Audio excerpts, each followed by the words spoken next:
ക്രിസ്തുവിൽ പ്രിയരെ, ഏവരെയും വചനയാത്രയിലേക്ക് ഹാർദമായി സ്വാഗതം ചെയ്യുന്നു. ഇന്നത്തെ വിചിന്തന വിഷയം വിശുദ്ധ മർക്കോസിൻ്റെ സുവിശേഷം 2-ാം അധ്യായം 13 മുതൽ 17 വരെയുള്ള ലേവിയുടെ വിളിയും പാപികളോടൊപ്പം ഭക്ഷണം കഴിക്കുന്ന വചനഭാഗമാണ്. ഇത് ശിഷ്യത്വത്തിലേക്കുള്ള വിളിയുടെ 3-ാമത്തെ രംഗമാണ്. വിശുദ്ധ മർക്കോസ് 1-ാം അധ്യായം 16 മുതൽ 20 വരെയുള്ള വാക്യങ്ങളിൽ 2 രംഗങ്ങളിലൂടെ 2 സഹോദരങ്ങളെ യേശു വിളിച്ചു. അവിടെ സ്വീകരിച്ച അതേ ക്രമമാണ് ഇവിടെയും സ്വീകരിച്ചിരിക്കുന്നത്. വിളിയുടെ ഈ മാതൃകയിൽ 4 ഘടകങ്ങളാണുള്ളത്. ഒന്നാമതായി യേശു കടൽ തീരത്തേക്ക് പോകുന്നു. രണ്ടാമതായി ശിഷ്യനാകാനുള്ളവനെ കാണുന്നു. മൂന്നാമതായി അവനെ വിളിക്കുന്നു. നാലാമതായി അവൻ യേശുവിനെ അനുഗമിക്കുന്നു. ഈ 4 ഘടകങ്ങളും ലേവിയുടെ വിളിയിലും വളരെ വ്യക്തമാണ്. ഇന്നത്തെ തിരുവചനത്തിൽ യേശു വിളിച്ച് ശിഷ്യനാക്കിയ ശേഷം വിളിക്കപ്പെട്ടവനും യേശുവും ഒരു വിരുന്നിൽ പങ്കെടുക്കുന്നു. ഇത് മറ്റ് 2 വിളികളുടെ മാതൃകയിൽ നിന്നുള്ള വ്യത്യാസമാണ്. ഈ വിരുന്നാണ് വചനഭാഗത്തെ സംഘർഷാത്മകമാക്കുന്നത്. ലേവിയുടെ വിളിയെപ്പറ്റിയുള്ള വിവരണമാണ് സംഘർഷകത ചേർക്കാൻ കാരണമായത്. ലേവിയുടെ വിളിയോടുകൂടി യേശുവിൻ്റെ ശിഷ്യഗണത്തിന് ഒരു നൂതന രൂപം കൈവരികയാണ്. യേശുവിൻ്റെ വിളി ഏതെങ്കിലും സാമൂഹ്യ വിഭാഗത്തെ മാത്രം ഉൾക്കൊള്ളുന്നതല്ല. സാർവത്രികതയും സാർവജനീനതയുമാണ് ദൈവവിളിയുടെ മുഖമുദ്രയെന്ന രീതി സംജാതമാകുന്നു. ഈ സാർവജനീനതയെ പ്രോത്സാഹിപ്പിക്കുന്ന സംഭവമാണ് ഒരുമിച്ച് ഭക്ഷിക്കുന്നതിലൂടെ സുവിശേഷകൻ വിവരിക്കുന്നത്. ഈ വചനഭാഗം വിശുദ്ധ മർക്കോസിൻ്റെ സുവിശേഷം 2:1 മുതൽ 12 വരെയുള്ള വിഷയത്തോട് അടുത്ത ബന്ധം പുലർത്തുന്നു. വിശുദ്ധ മർക്കോസ് 2:1 മുതൽ 12 വരെ മനുഷ്യപുത്രന് പാപങ്ങൾ ക്ഷമിക്കാൻ അധികാരമുണ്ടെന്ന് സ്ഥാപിക്കുന്നു. ഒരു പാപിയും രോഗിയുമായവനെ പാപത്തിൽ നിന്നും രോഗത്തിൽ നിന്നും മോചിപ്പിക്കുന്നു. ഇന്നത്തെ വചനഭാഗത്ത് പാപികളും രോഗികളും ചുങ്കക്കാരുമായ വലിയൊരു ഗണമുണ്ട്. അവരുടെ ആവശ്യമാണ് ആധ്യാത്മിക ഭിഷഗ്വരൻ്റെ സാന്നിധ്യം. ആ സാന്നിധ്യം യേശു ഇവിടെ ഉറപ്പുവരുത്തുന്നു. വിശുദ്ധ മർക്കോസ് 2:1 മുതൽ 12 വരെ ദൈവത്തിന് മാത്രമേ പാപം മോചിപ്പിക്കുവാനുള്ള അധികാരമുള്ളൂ എന്ന പ്രതിയോഗികളുടെ വാദം യേശു നിഷേധിച്ചുകൊണ്ട് മനുഷ്യപുത്രന് ആ അധികാരമുണ്ടെന്ന് സ്ഥാപിച്ചു.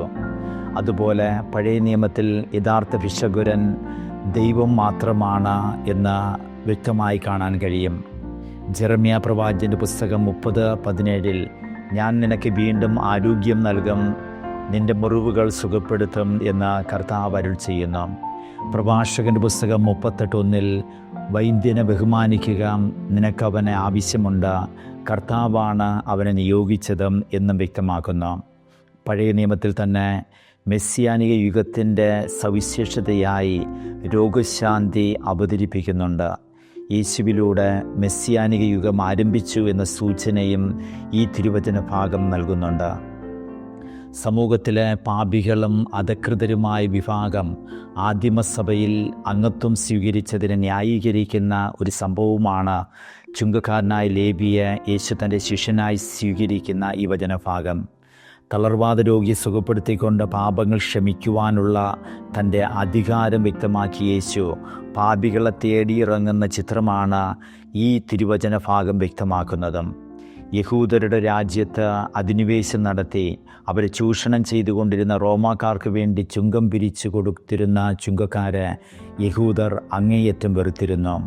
ചുങ്കക്കാർ റോമാക്കാരുമായി ഒരു കരാറിൽ ഏർപ്പെടുകയും പിന്നീട് ആ തുകയേക്കാൾ അധികം പിരിച്ചെടുക്കുകയും അവർ വിജാതിയരുമായി എപ്പോഴും ബന്ധപ്പെടുകയും അവർ ലാഭം വർദ്ധിപ്പിക്കുകയും ചെയ്തിരുന്നു.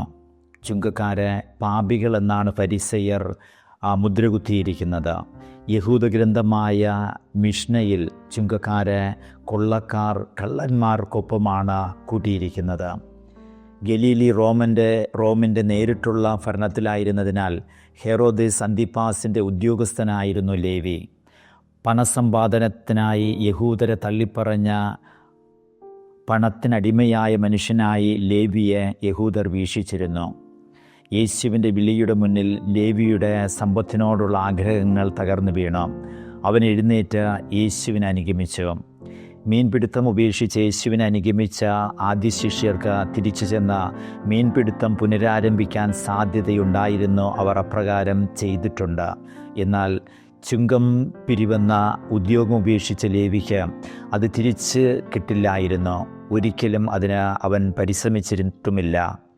വളരെ ധീരമായ ത്യാഗോജ്ജലമായ തീരുമാനമാണ് ലേവി യേശുവിനെ അനുഗമിക്കുക വഴി തൻ്റെ ജീവിതത്തിൽ കൈക്കൊണ്ടത്.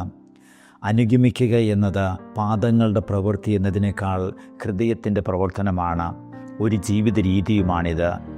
ബാഹ്യമായ ഒരു വാക്കുകൊണ്ട് ലേവിയെ വിളിച്ച ദൈവം അതോടൊപ്പം അപ്രതിരോധ്യമായ ഒരു ആന്തരിക പ്രചോദനം ദാനമായി അവന് നൽകി.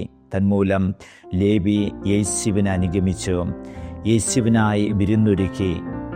ഒരു പാപിയുടെ അനുതാപത്തിൽ ഭൂമിയിലും സ്വർഗത്തിലും വിരുന്ന് നടന്നു. ക്രിസ്തീയ ആഭിമുഖ്യത്തിൻ്റെ വലിയൊരു പാഠം ഈ സംഭവം വിവരണം നമ്മെ പഠിപ്പിക്കുന്നു. ദൈവരാജ്യത്തെ ലക്ഷ്യം വെച്ച് ക്രിസ്തുവിനെ അനുകരിച്ച് ജീവിക്കാൻ ശ്രമിക്കുന്ന എല്ലാവരെയും ഉൾക്കൊള്ളുന്ന യേശുവിൻ്റെ മനസ്സും ഹൃദയവുമുള്ളവരായി നാം മാറണം.